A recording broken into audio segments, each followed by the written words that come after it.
inilah saatnya. Memang jiwanya saya masih muda, dari umur saya udah 44, saya udah siap untuk terjun, saya udah selesai dengan saya dan keluarga saya. Anak saya 3, alhamdulillah udah perempuan udah besar-besar. Istri saya juga udah punya usaha juga. Jadi inilah saatnya saya ingin mengabdi, Mas. Inilah saya ingin menjadi manusia yang bermanfaat untuk negara saya sendiri. Bahlil atau Erlangga? Bahlil lah. Karena ketemu baru kayaknya.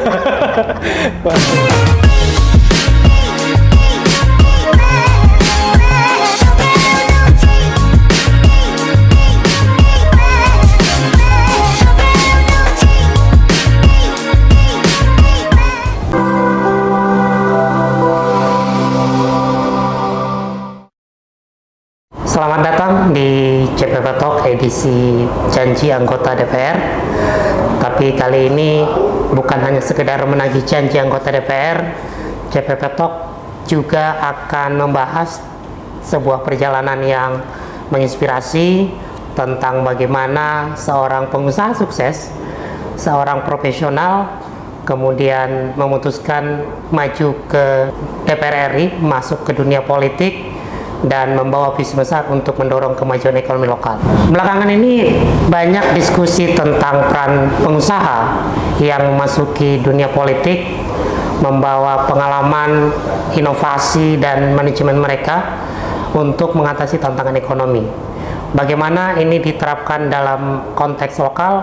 Mari kita lihat tayangan berikut ini. Di tengah pergeseran dinamika politik, semakin banyak pengusaha yang meninggalkan ruang rapat dan terjun ke arena pemerintahan. Dengan modal pengalaman bisnis yang solid, mereka membawa perspektif baru, efisiensi, inovasi, dan keberanian mengambil resiko menjadi modal mereka untuk memimpin perusahaan. Tak hanya berfokus pada profit, mereka kini berjuang menciptakan kebijakan yang memberdayakan ekonomi lokal dari lapangan kerja hingga peluang usaha baru bagi masyarakat. Dari bisnis ke politik, para pengusaha ini siap mengubah tantangan menjadi peluang, membawa pembangunan ekonomi lokal ke tingkat yang lebih tinggi. Mereka yang pernah memimpin bisnis, kini memimpin perubahan.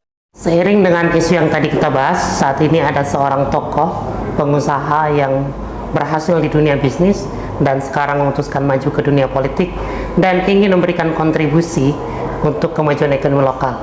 Mari kita simak perjalanan karir Bapak Fernando Ganinduto. Dalam perjalanan hidup, setiap langkah membentuk jejak yang menentukan arah masa depan.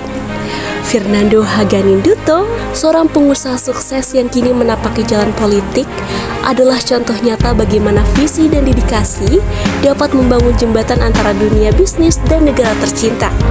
Lahir dan besar di Jawa Tengah, pria yang akrab disapa Nando ini memulai perjalanan akademiknya dengan tekad dan semangat. Pendidikan di bidang bisnis yang ia tempuh di negeri orang membekalinya dengan keterampilan strategis yang kemudian membawanya meraih sukses di dunia korporasi. Dengan hasrat untuk membawa perubahan nyata, Nando akhirnya beralih ke dunia politik. Kini, sebagai anggota DPR RI terpilih untuk periode 2024 hingga 2029 dari Jawa Tengah 1, ia bertekad untuk menerapkan visi bisnisnya demi kemajuan ekonomi lokal dan negara tercinta. Mari kita sambut Bapak Fernando Ganinduto, anggota DPR RI terpilih periode 2024-2029, yang akan berbagi kisah dan cerita tentang perjalanan politik dan bisnisnya, serta bagaimana nanti dia akan membangkitkan ekonomi lokal. Pak, hari ini pasca terpilih jadi anggota DPR. Alhamdulillah masih tinggal nunggu pelantikan. Minggu-minggu ini kita ada Lemhanas yang kita harus lakuin, itu administrasi yang kita harus jalankan. Ya biasa mas. Udah tinggal siapkan mental aja. Baik. Sebelum kita nanti bercerita lebih banyak tentang perjalanan Mas Nando, saya biasa memanggil Mas Nando, dan bagaimana nanti beliau akan memperjuangkan ekonomi lokal di Jawa Tengah, terutama di dapil beliau. Kita akan simak percakapannya sesaat lagi. Download aplikasi Titik Temu sekarang.